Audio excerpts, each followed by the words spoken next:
Hi, everyone. Welcome to Beyond the Map Tiles, an IEEE GRSS limited podcast series on Project Geospatial. I'm Ryan Lewis, and today I'm talking with the one and only Clint Graumann, the CEO and founder of NUVIEW. Clint, welcome to the show. Thanks. It's a pleasure to be here, Ryan. And the geospatial world and space industry are just in my blood. So this is a great show to be on. Thank you. No, well, I really appreciate you making time, and you have, and the whole company has been rather busy in the last couple of weeks. So we know time is at a premium. But for those that are perhaps new or new-ish, right, to the space and maybe geospatial sector writ large, before we kind of dive into what you're doing with NUVIEW and kind of all the big announcements you guys have had just in the last few weeks, why don't you just give us a little background on yourself and kind of how you got to this point? Because I think a lot of people, they love space, they love the sector, but it can be kind of daunting to enter, right? I know I felt that way when I first started kind of looking in the sector back in 2013. Yeah. Being in the space industry has been one of the most rewarding parts of not just my career, but my life. I joined the industry about 15 years ago. Moved to an area just outside of Berlin, Germany, and joined a company which is arguably the first new space company, I think, on the market. It was a company called RapidEye. It was founded in 1998. We launched our first commercial small sats in 2008, which meant it was the first commercial small sat constellation. It was so new space that we didn't even have a name for it back then. You were a sector of one. Yeah, we were a sector of one, and I came from a world highly correlated to Fortune 500 companies where it was suit and tie every day, and I show up to RapidEye my first day in a suit and tie, and there's a guy out on the lawn with no shirt on in his cutoff jeans, and just kind of contemplating life. And at the time, people affectionately called us RapidEye University. I mean, we were just a company full of PhDs and remote sensing scientists that had this grand idea of mapping any place on the earth any day. And it was pretty amazing. So I joined the company with one qualification, and that was I was an American that spoke English. But I always had this love of geography and space, and those two things just really came together all at one time with RapidEye and just started this amazing career for me. What's just cool about that, and just to kind of merge my own experience with your story there, I remember this is right after we launched the Cosmic Lab with IQTEL, and I remember we were looking for imagery, right, to open source, and actually the first image data set that we ever worked with was all RapidEye, Wow, that's right? great. So yeah, so like anytime I think about this sector as a whole, I actually go back to that data set because it's still out there. So no, you guys were ahead of the curve. Well, take, fast forward from, that experience where people probably thought you were the attorney showing up from America to today. Like, what have you seen, right, just from that first day at RapidEye to kind of where we're at now, from both the industry evolving? Like, what kind of, in your view, what really jump started the sector for more entrants to come in and essentially become one of the more exciting areas, I would say, in the venture community in the last 5 years? Yeah, I think one of the unique things about RapidEye is that, I heard this comment that I don't know whether it was a real quote or not, where Elvis said of his manager, he wrote the book and everyone else just read it. And I feel like we were kind of writing the book as we went. And I think the thing that really set the stage for future commercial small sat constellations is probably very akin to when someone finally broke the 4-minute mile. Once it happened, everyone was doing it, and RapidEye had this grand scheme and doing it at such a low cost, low budget for the time, that I think once people saw that it could actually be done, then it really broke the market wide open. And we started seeing commercial small sat constellations all over the place. And we saw that develop even as RapidEye was eventually purchased by Blackbridge, and then Blackbridge was purchased by Planet. And then we saw commercial small sat SAR constellations. We've seen hyperspectral and thermal. And once that barrier was broken, it just opened the doors wide open, and everyone believed in themselves to be able to do that commercially. So I'll propose this just for naming one of your future satellites is just 359, right? In honor, maybe Roger Bannister, maybe in honor just breaking the 4-minute mile. Right. I'll throw that out. Yeah. Yeah. Not great at marketing, but I propose it as a thought. Yeah. And I think, living that life, with Rapid Eye, we went through just a ton of things that no commercial space company, I guess, really had gone through in the same way. We weren't dependent upon U.S. government for our livelihood and contracts. We built out this commercial system, and I think it's the model that everyone strives toward today is to make sure that they can provide great services to the commercial market, and government customers are another customer in that portfolio. And so, from there, I think that, having learned all of those lessons, fast forward to about 10 years, I guess about 10 years to a time in the not so distant past, we see the Rapid Eye diaspora just all over the world in different constellations and being successful. And having taken that experience, even I started a small consulting company of 11 people, and we went and worked with a lot of the commercial small sat constellations that are on the market today in hyperspectral and thermal, and SAR. And one of the things that we were able to see is that the model's getting better. People are still repeating the same old mistakes that we made at Rapid Eye, but they're learning faster. Yep. They're iterating and pivoting quicker in those decisions. And what I think the thing I learned through that whole process with the company we founded then is that it's not the company that gets it right. It's the company that learns from the mistakes the quickest and recovers and moves on to the next piece. And I think, with our current company today, we've been able to take those learnings of the last 5 constellations that we've worked on, and really leverage that into some early commercial success with our company, and to learn really all of the things that we hope we can avoid and mistakes we hope we can avoid making, and taking advantage of some of the new learnings that we've learned out in the market since. Well, I suspect I can guess a couple, but for those that are maybe newer to this domain, what are give me like 1 or 2 just like kind of mistakes, business mistakes, or maybe technical mistakes, maybe both, that you see or have seen time and time again, right? Regardless of the modality of the proposed constellation. Yeah, the phenomenology of the sensor doesn't really matter. And when I see some of the mistakes out there that have been made, and they're not lifelong mistakes for the industry of commercial remote sensing, but every early company attempts to bypass the value adder market that exists around the world.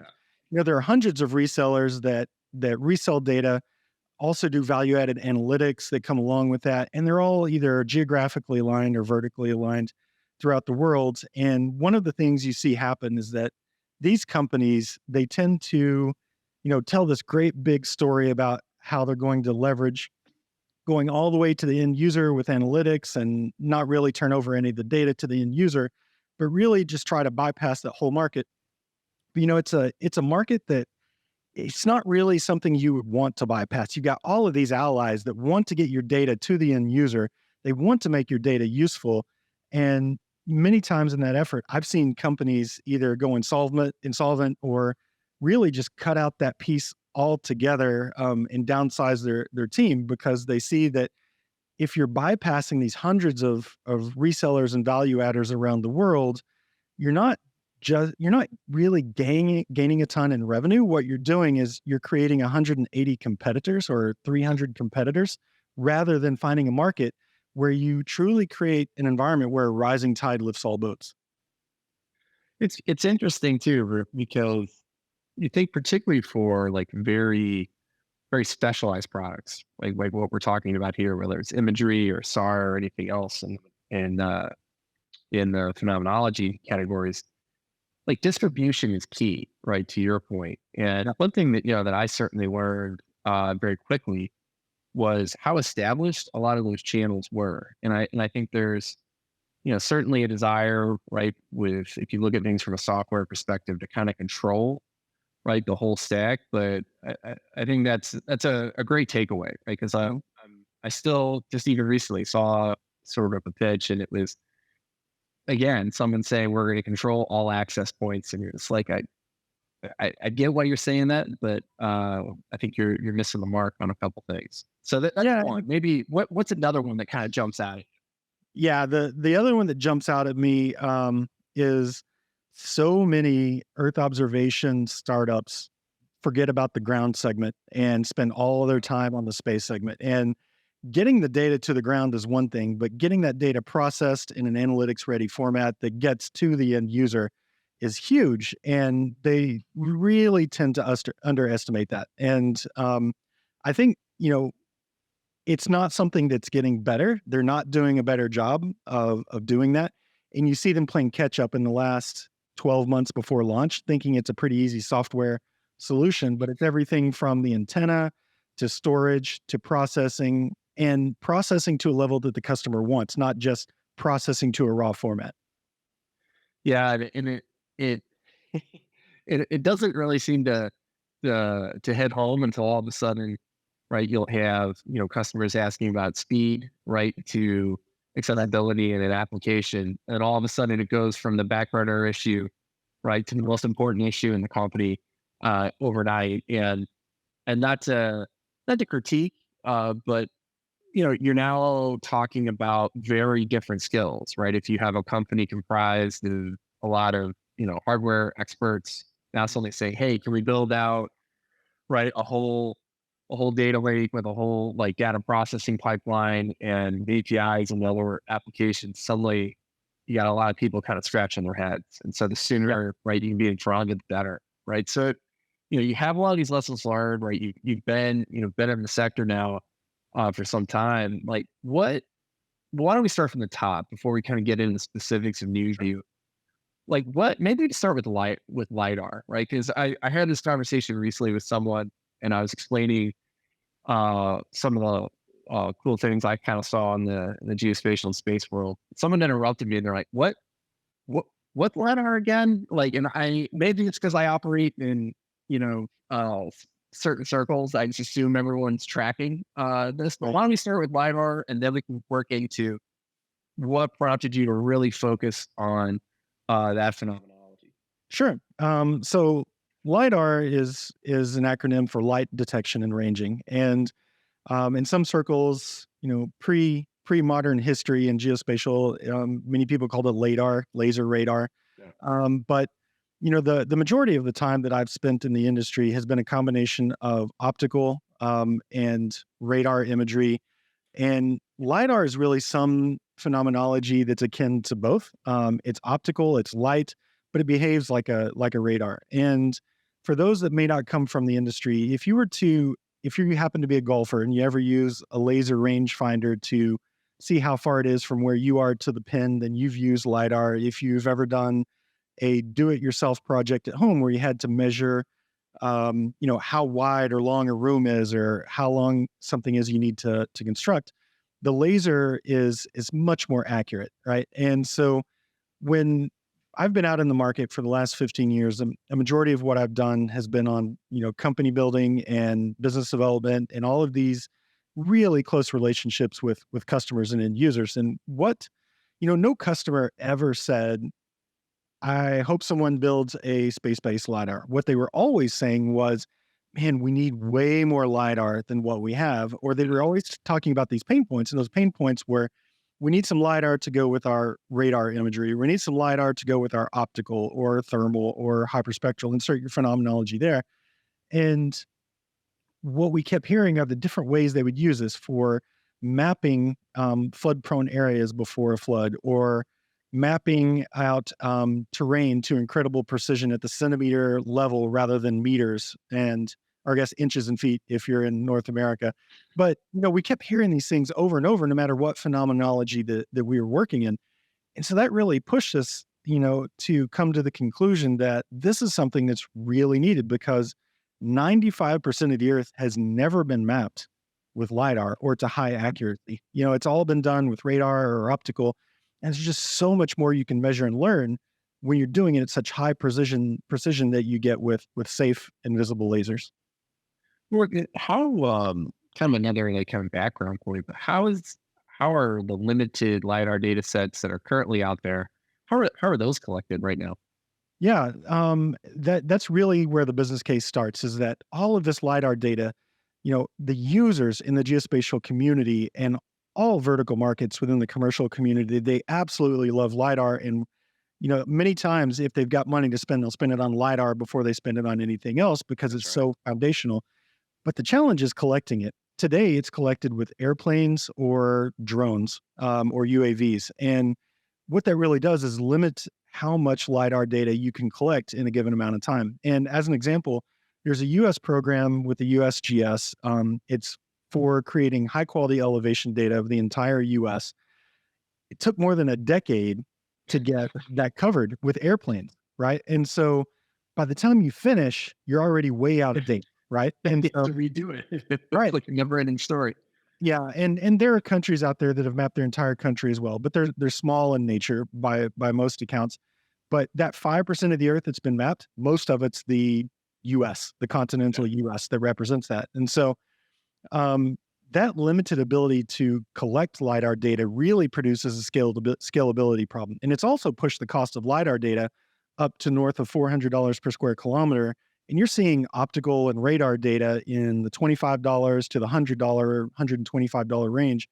But some of the new entrants in the SAR market, we're seeing a few $100s for a scene in synthetic aperture radar. And it's really pushed that to a commoditized level. And right now, we're seeing, LiDAR data, it's challenging to get because of these limited supply and high prices. And so we really thought it would be a great idea to build a constellation of these satellites to be able to collect the entire Earth on an annual basis with LiDAR and really break that market open.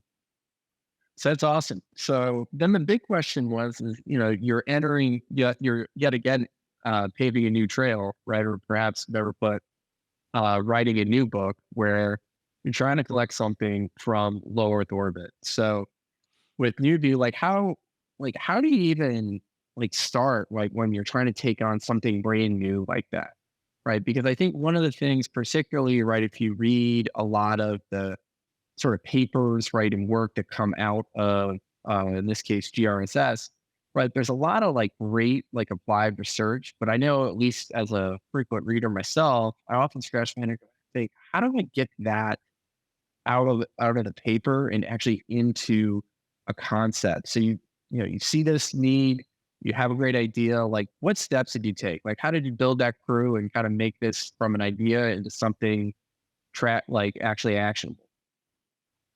I think with any idea, you have to start with the result before you go to everything else. What result are you trying to derive from whatever process you're going through? And um, there's a there's a need out in the market to create really high precision and highly accurate data. And so I started there with understanding that need, and then started building the business case out from that. And as you try to get from the page to something practical, I think you've got to have experts in the respective field. And the way it kind of developed for us is, I started with the need and the use case, and then I went out to a lot of the users that I'd heard all of this from over the years, and went back to them. And when you're doing a startup, one of the things they say is you got to make sure you've got a good product market fit. And the good thing about the case with NuView is that the customers had been telling me for 15 years what they Yeah. want.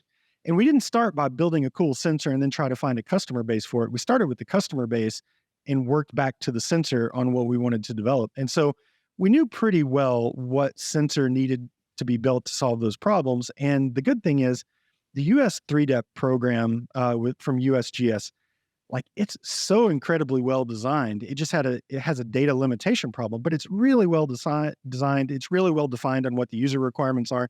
So we didn't have to spend a ton of time figuring that one out either. So when we got to that conclusion that we know what sensor needs to be built, I'd been reading, we'd been looking for a chief scientist to come on board. And we were totally self-funded in the beginning, bootstrapped off of, just personal savings and things like that. And I've been reading, textbook after textbook on the subject to get past my market acquired knowledge of it. And then I interviewed quite a few people for the chief scientist position, and my chief of staff said, "Hey, Clint, you know that book you were reading? Why don't you just call the guy that wrote the book?" And so I did. Working Like, author. yeah, yeah. So I called the guy that wrote the book, Dr. Paul McManaman, and he was a former chief of the Air Force Research Lab, 40 years of experience with the Air Force. And he said, "Hey, I've been wanting to do this forever. Like, let's do it." And so we got together and came up with, the preliminary concept of, what the derived end use case was. And he put together, the first concept designs that we eventually took through PDR and all of that. And we started there, and from there we started building out leaders in their field. We've got people that have been on the government side on what, understanding what government demands are and the requirements, from the commercial side, from the orbital dynamics and spacecraft side. And we just started pulling these people in that have been in my network I've been building forever. And it all just started gelling and coming together. That's awesome. And I think like probably the thing that I love most about just the aerospace, community, having been in it a while myself, is exactly what you just said when you reached out to the author is you meet people that will go, I've been thinking about this for any number of years. Yeah. Why don't we do it? Right. And the fact that that is now happening, whether it's, in the satellites, sensors, or in the transportation layer, whatever it may be, I just think like I hear that time and time again, and it is hard. I would challenge anyone, right, not to become a fan, right, when you just sit in on some of these initial discussions. For sure. And so, you've had quite a lot of fanfare, right, in the last couple of weeks, right, with both some announcements with pilot customers as well as coming out of stealth mode. And instead of me taking any of your thunder, why don't you just tell us where you're at as a company, Sure. right? Because it's been a big past month for you guys. Yeah. So, we've been on the road pretty constantly. Like for the first half of May, when we came out of stealth mode, it was early May of this year, 2023, and we came out of stealth mode, and I was blown away at the international recognition we received from all continents, all kinds of publications, all vertical markets. I'm not someone that's been a big social media person, and the amount of influx we got from direct, like people just guessing my email address and figuring out how to reach me on LinkedIn and Twitter and all these other channels, like literally couldn't keep up with it. And I think one of the things we've seen, having been in this business for 15 years, I've never seen so much customer response as what we've seen this time, because it's been waited on for so long. So we came out of stealth mode in early May, and great response. And we actually, we had a new investor that came on, and we're big believers in, creating data for great climate science and international applications with lots of stakeholders in the environmental world. And we had Leonardo DiCaprio that came on as an investor, and we released that about 3 weeks, 4 weeks after we came out of stealth mode, so a month after we came out of stealth mode. And then it all started over again. And we started reaching into markets and groups that just through that announcement that have been reaching out again, that we never expected to have such good response. And the thing too that I've been most pleased with is every time there's a new company that's announced or something, you get this one group of fans, and then you get these group of haters out there that internet troll you. And we've had zero of that so far. I hope I'm not encouraging them to do it now, but like, No, I'm not gonna look here. we've had zero. And I think, you know, groups that want this type of data, it's just unbelievable how much positive and strong response that we've seen. And that it just, as a founder that goes through the ups and downs of building a business, like it's never been so encouraging as to see that type of response and support from the market. It's outstanding, right? And when I saw that you had Leonardo DiCaprio on the cap table as well, I thought, never in my life would I be able to talk about space, special knowledge in space, and one of my favorite actors all like in the same sentence, and then it's all converging as one. So I have you to thank for that. So that's Oh, outstanding. that's cool. Yeah, and we're not a group that's gone out there. We didn't seek any angel investors. We haven't had any of those, and we're not celebrity investor seekers. But that one actually just developed, really well. It's not that we didn't approach him, because he's an actor, but because he has a really great platform on climate and environmental capabilities and policies around the world, and it just aligned really well. And I asked for an introduction over to that group, and like they made it, and it just progressed from there. So it's been something that we're really looking forward to, that partnership and having such great support.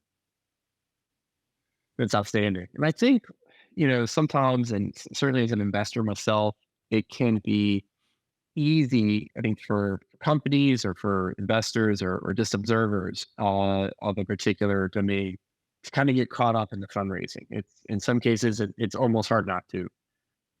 But it's really serving, right, a core purpose for you, which is kind of getting that sort of first product out in the market and really kind of finalizing your go-to-market approach. So kind of walk us through, as you've now built sort of a lot of momentum, both within the investment community as well as within a lot of these early customer groups. Kind of walk us through kind of what's next now, Sure. like for the company. Yeah. So we set out with a goal in our first round of fundraising, which we were totally in stealth mode. We limited it very small on the number of groups that we were going out because we wanted to keep it really quiet, get about a year and a half of engineering under our belt. And we set out with the goal of doing $20 million in early adopter agreements and LOIs. And we ended up like surprising ourselves. Even 100% of all the customers and partners that we approached for that signed on. And we ended up doing $1.2 billion in early adopter agreements. And it just blew me away. And that was one of the real triggers where you think, wow, we really thought of something great. We really thought of something that people want and need. And so I think that also speaks to the model. Earlier you asked me what were some of the takeaways from having watched a lot of early Earth observation companies come into the market. What mistakes did they make? What they do well, those type of things. And we've really built our model on a partner first strategy. And I think that resonated really well with the market we went out because the Earth observation industry, if we're honest with ourselves, has a reputation of going out, spinning up partnerships, and then bypassing the partner and going direct to the user. Like it's almost 100% of the time that's happened. And I've seen that. I've seen it never ever work. Like you get a little bump with short-term gains by doing that, but you really hurt yourself by reputation in the market. And I can't tell you how many times where I've gone out and spoken with resellers and value adders in the market. And, they tell you offline, wow, like, I can't believe that company did that. They, spun us up. We introduced them to the end user and then they call them and ask them to bypass the reseller, and that's something that I just don't understand why someone would do that. But we've got a reputation as an industry of doing that. And when we went out to the market, we said, look, our strategy is partner first. We understand how valuable the relationship is, whether it's Japan, whether it's Australia, whether it's Latin America and Brazil or Argentina. Like partners are key to your success. And so we've gone out with that strategy. And I think that with the very unique and valuable data set has really resonated with the market. So we're going out and building that reseller partnership. And we'd encourage anyone that wants to be a value-added partner in either a geographic or a vertical market, please reach out. We'd love to hear from you. Well, I think it sounds on paper sometimes, and this is true for not just for space companies, but for really any early stage startup, right? It sounds so easy on paper, right? But to play the long game, right? Build long-term partnerships, be thoughtful about kind of how you're going to grow with other organizations. And yet it's very hard for a lot of companies to do, right? And the fact that you're doing that, you and the whole team are doing that in a very clear-eyed manner, right? It's just really encouraging. And I would argue that it highlights just the maturity of kind of where the whole industry is kind of going, right? Relative to just where it was a few years ago. So that's something to be proud of, right? And now, right, with kind of all that momentum behind you, you're kind of at the next tranche of maybe lessons learned for space companies, which is now focusing on the engineering and kind of taking those steps to get the first asset into space. So kind of what does that all look like kind of from today to imagine you and I are hanging out right in a year? Right. I think one of the really great things about the question you just asked is it highlights the creative, positive tension that you get in a startup, especially in the space industry. And one of those is it's the business team's job to say go, and it's the engineering team's job to say whoa a little bit. And but I think it really works by creating some elasticity on where you can build your business. And it spurs the engineering team to really think creatively about what we can do that's possibly out of the box or different from the way that the industry does it. And it also puts a little bit of practicality in the business teams as well to making sure we only sell what we can deliver, right? And so that's the age old challenge in remote sensing is you try to make sure you match those pretty well, always pushing the boundary a little bit to keep moving the ball forward. But that's been a great experience so far. No, absolutely. And I think you don't have like your head of engineering, right? At least scratching their head Right. once a week, going like, what are the salespeople doing? Like something's not right. Like that's just my own two cents. Yep. Particularly when you're talking about uh, both both hardware, right, and software, right. And I think one of the big things that it will be exciting to see is once you all get through sort of your first light tests, right, and can really start highlighting what the final product's going to look like. I know I'm excited to see it. As someone, right, to express my own bias here, is in a past life I was one of these people that said, "Man, I wish we had more Right. LiDAR." So I am in that crowd as well. It's excited to kind of see the first products come out. Kind of turning your attention right to kind of back on the research community, and we touched on this a little bit with some of the environmental use cases, right? That some of the investors are particularly interested in. Once some of those initial products come out, and right, you're also working on your software stack. What are some ideas, or where do you think maybe the research community could maybe benefit from this? Because I know, just putting on more of my software hat for a moment, certainly one of the topic du jour, right, in the community right now is sort of multimodal modeling, right? This has certainly been true in automotive now for some time, but I think it's even becoming more popular, right, in the geospatial community as well. So, my mind kind of immediately goes to doing some modeling and testing for that with concurrent, imagery and then LiDAR, right, as kind of providing a constant update of information in the map file. But kind of, what are some thoughts, you and the team have had either internals, or is there maybe more in the kind of a research or applied research category? Yeah. So I'm a huge believer that today's grad student is tomorrow's partner. Like I am really, really looking forward to working with universities all around the world to give them access to data in a meaningful way. Because I think they're developing the solutions for tomorrow that don't exist today with the lidar data because there just hasn't been enough to work with. And the other one is developing industry wide expertise at that level. And then from the science community, we definitely want to be working with Goddard, as much as possible. And it's easy to think of us as a space company, but I mean, really internally, I think of us as an earth sciences company first, and geospatial company where data is collected from space, right? I think it's on how you look at it, but what we're building is to solve problems. It's not a neat science project, but we Yeah. want to enable all those scientists to be able to solve problems that we're not going to get away from, right? So no matter how hard we wish, climate change isn't going away. Sea levels are not going to stop rising. So what can we do to help, improve that process to whereby we manage it? And so it's not just about the money. It's not just about the startup and the venture that we're building, but it's also about solving real problems that affect humanity. And I know that sounds like super idealistic, but it's real. These problems aren't going away. And we want to enable everything possible to give those people the ability to create new solutions with this data We are a commercial company, so we have to keep commercially viable, but we want to help solve global issues. Well, I think this is, this is being borne out in real time, right? Even I was just reading an article recently on, areas, parts of the country here in the U.S., right, that are being marked, right, as potentially vulnerable, right, to natural disasters that historically they haven't been vulnerable to.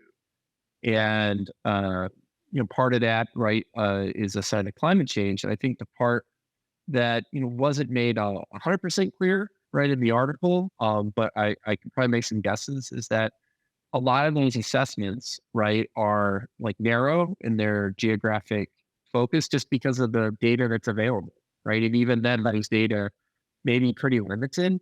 And so, just like a kind of a maybe not obvious, but close to obvious, is just being able to take a deeper look, perhaps from like a time series perspective into a particular part of the country or world, and then more broadly, just taking a bigger look at scale, right, Yep. across all coastlines or other areas, right? So I think I don't think there's anything purely novel there, but I would highly suspect that you will have not just researchers, but a lot of groups, right, that are interested in accessing those types of data, right, and coming up with some unique insights. So I'm Yeah. pretty I excited mean, to see where this goes. yeah. One of the questions I like to ask in the academic and science community, um, and in the future, insurance companies as well, is what if you had access to high precision, high accuracy LiDAR data of every coastline and every ice shelf in the world once per year?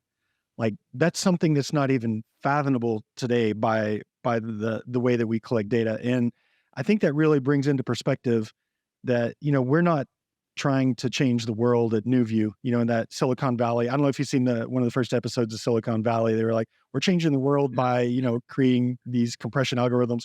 Like, we're not out trying to change the world, but we wanna change what is possible to know about the world for that community that is out there changing the world. Well, I think I'm speaking for a lot of people when can say we're excited to kind of see where you and the company go here just in the next few months alone. And it's sort of to close out the discussion, and this is a comment that certainly comes up a lot within the GRSS community, but also even in my day job. It's just what advice would you have, right, for people that are either thinking about joining, right, an early stage company, or kind of following in your footsteps and those of other entrepreneurs, which is I want to get something started, and it's pretty technically complex, and you know it seems a little daunting at first. What would you recommend? There are a couple of answers to that one, and one is if you're wanting to join an early stage startup, like, it's not like if you're someone that functions highly on deeply ingrained processes, your day's ready made for you when you walk in, and you've got someone telling you how to do things on a daily basis. Go join a big space prime. Like, don't join a startup. But if you need an outlet for your creativity, whether that's in engineering or marketing or um, you know, or environmental science, or even some of the traditional business lines. Like, a startup is a great place to really figure out who you are as an employee, who you are as an entrepreneur, and I think it's a great place to really figure out, even if you're an adult, what you want to be when you grow up. And I think that's a hard question for all of us to ask ourselves, because we get caught in the hamster wheel sometimes of going to this huge organization where everything's already laid out for you, and there's a lot of security in that as well. But I think if you're an entrepreneur, one of the things that I've learned about myself in this process is, it's not something you don't decide you want to do a startup and then figure out what startup you want to start or create. Like, when I came up with the idea for NewView, like, it became an obsession and I couldn't get away from it. And if you're an entrepreneur that is trying to figure out what startup you want to do, you should probably pass and stay an employee till something just overtakes every cell in your body, because if it's not that, like, it's not worth the effort. Like, it's got to be something that's a life and mission goal for you, not just a clever startup. Well, excited to see where you and the company go. And I hope, right? At least for the next couple of days, right? You can enjoy some time at home and not be flying back and forth. Maybe we can start an alternative podcast. Where in the world is Clint Yeah, Graumann? I think that we'll talk to Adam about that after I'm always 2 steps behind Carmen San Diego for you guys in your 40s and 50s out there. this. Well, Clint, thanks again for making time. Really appreciate it. Congratulations to you and the whole NUVIEW team for all the success that you have, and thanks again for making some time. Thanks. It was great, Ryan. Cool. Well, everyone, thanks for listening to another episode of Behind the Map Tiles, an IEEE GRSS limited podcast series on Project Geospatial. Also, within the show notes, in addition to information on NUVIEW, we will have links to the GRSS annual conference, which is the International Geoscience and Remote Sensing Symposium, which is going to be held in Pasadena, California from July 16th to July 21st. So if you have any questions on that or are interested, please click on the embedded links. Thanks again. Take care.